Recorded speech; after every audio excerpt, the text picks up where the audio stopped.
मेरा अपना मानना है 2-4 बुनियादी चीजें देश की जनता समझ ले, वो जरूरी है। मोदी जी पर क्योंकि चर्चा है, पहले उन पे करूंगी, फिर आप पर चर्चा करूंगी। 2024-25 और ये ग्रामीण विकास मंत्रालय का डेटा बोल रही हूं मैं, 2024-25 में प्रधानमंत्री ग्रामीण आवास योजना में 37,80,000 घर बनने थे। कितने बने अभी तक? 5,43,434, सिर्फ 14%। 3 महीने रह गए इस साल को खत्म होने में। भैया 2022 आया, किसान की आय दुगनी होनी थी। 2022 आया, 5 ट्रिलियन इकोनॉमी होनी थी, 100 स्मार्ट सिटी बननी थी, सबके सिर पर छत होनी थी। 2022 के बाद 23 आ गया, 24 आ गया, 25 आ गया। 25 का आंकड़ा आपके सामने सरकारी आंकड़ा दे रही हूं।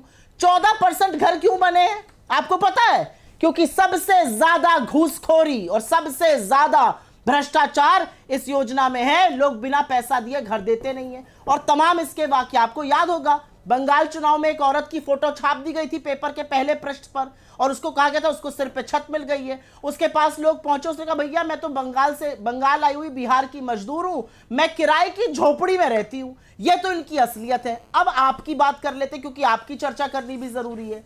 असलियत यह है कि कांग्रेस की सरकार द्वारा अशोक विहार के जेलरवाला बाग में 1675 ईडब्ल्यूएस फ्लैट्स और कालकाजी में 3024 फ्लैट बनाने का काम शुरू किया गया था। और इसी कड़ी में कठपुतली कॉलोनी में 2800 प्रोजेक्ट्स का टेंडर प्रक्रिया भी पूरी हो गई थी। 11 साल से सरकार है केजरीवाल जी की, क्यों नहीं पूरा कर पाए इसे?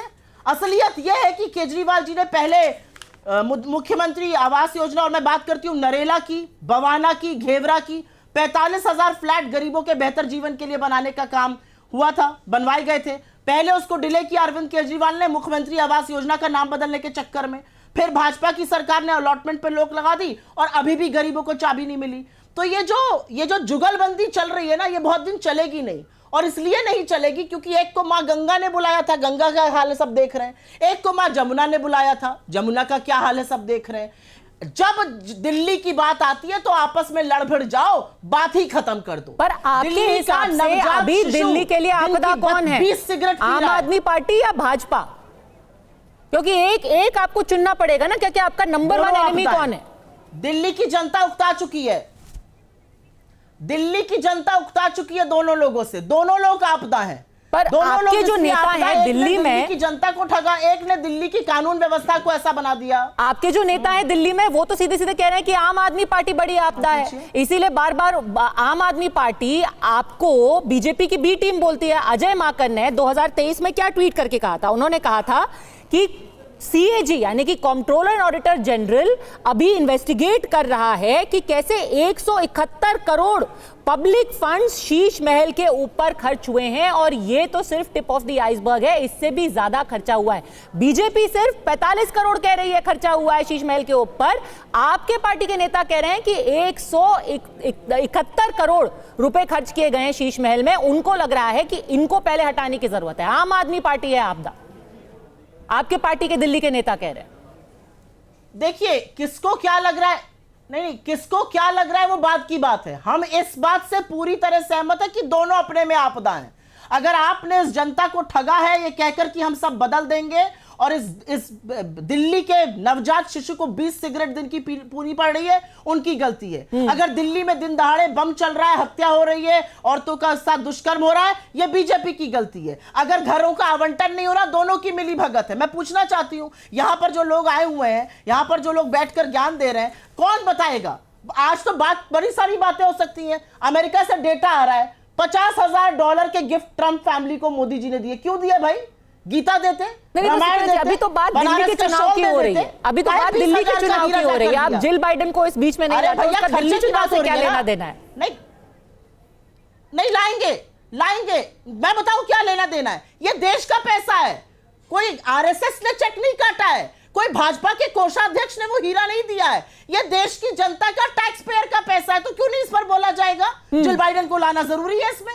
नहीं, क्योंकि जब आप इसको ले आती है तो ऐसा प्रतीत होता है कि दिल्ली के कांग्रेस के नेता सिर्फ अकेले लड़ रहे हैं आम आदमी पार्टी से, आप ज्यादा इंटरेस्टेड है भाजपा को घेरने में, प्रधानमंत्री को घेरने में। वो शीश महल को लेकर के, यमुना को लेकर के, जो कूड़े का ढेर हो रहा है उसको लेकर के आम आदमी पार्टी से सवाल पूछ रहे हैं। आप सवाल पूछ रहे हैं कि जिल बाइडेन को पैसा क्यों दिया है, जिल बाइडेन को कोई गिफ्ट क्यों दी है।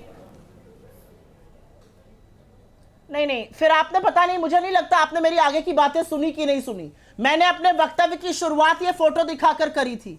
ये जो फोटो है ना मोदी जी के हवाई जहाज का, 12 करोड़ की गाड़ी का, 16,000 करोड़ के हवाई जहाज का, ये जो फोटो है ना मोदी जी की, नरेंद्र दामोदर दास मोदी पूरा वीव किया, 20 लाख का सूट पहनते हैं, मैं बैग का चश्मा लगाते हैं, मैंने इससे शुरुआत करी थी। तो बिल्कुल आप ये भ्रमित मत करिए गेस्ट को।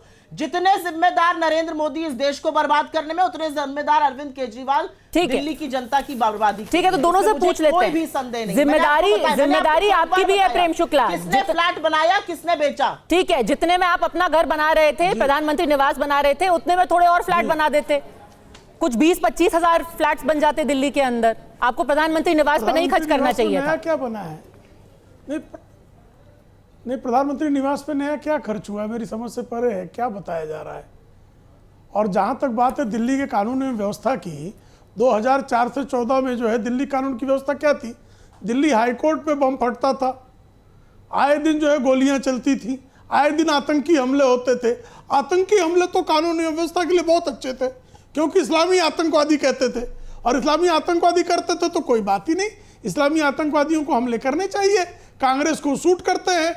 बाटला एनकाउंटर होता था और श्रीमती सोनिया गांधी जार जार रोती थी कि बाटला एनकाउंटर में एक जो है इस्लामी आतंकवादी कैसे मार दिया गया। इस्लामी आतंकवादी को मारने की हिम्मत दिल्ली पुलिस के बलिदानी मोहन चंद शर्मा की कैसे हो गई, उनकी हिम्मत कैसे हो गई इतना बड़ा बलिदान देने की। बाटला हाउस में जो है इस्लामी आतंकवादी आकर नंगा नाच करें, ये तो कानून एवं व्यवस्था के लिए सुगम संगीत वाली स्थिति थी। लेकिन आज स्थिति खराब है, क्योंकि अब कोई दिल्ली में आतंकी हमला करने की जरूरत नहीं करता। अगर कोई कश्मीर में भी करता है तो हम घर में घुसकर पाकिस्तान में उसको मारते हैं, सर्जिकल स्ट्राइक करते हैं, एयर स्ट्राइक करते हैं। लेकिन अब जब दिल्ली में आकर आतंकियों का नंगा नाच होता था तब तो ठीक था भाई, वो तो क्या सुहाने दृश्य थे। और जब जो है मुंबई में आतंकी हमला हुआ करता था तो एक परिवार विशेष के शहजादे दावत उड़ाया करते थे उस समय, क्या रे भाई हम आतंकी हमला हो रहा है तो क्या हो गया, हमको तो दावत उड़ाने का अधिकार है। शहजादा दावत करे और पूरा देश जो है वो शोकांतिका से जूझे, चलता था ये। लेकिन आज ये सब नहीं हो पा रहा है तो कितना दुखद है बताइए। तो भाई दिल्ली में जिस तरह की स्थितियां, और दिल्ली आज पिछले 30 वर्षों में 1998 से लेकर 2024 इस दिल्ली की दुर्दशा का जिम्मेदार कौन है? भाई शीला दीक्षित जी पहले मुख्यमंत्री थी, अरविंद केजरीवाल जी मुख्यमंत्री हैं, लेकिन दुर्दशा का जिम्मेदार भारतीय जनता पार्टी है, जो 1998 के बाद जो है दिल्ली की सत्ता में नहीं है। सुप्रिया जी ने अब एक दूसरे के बारे में न बोलकर एक दूसरे की पीठ खुजलाने में लगे हुए हैं ये।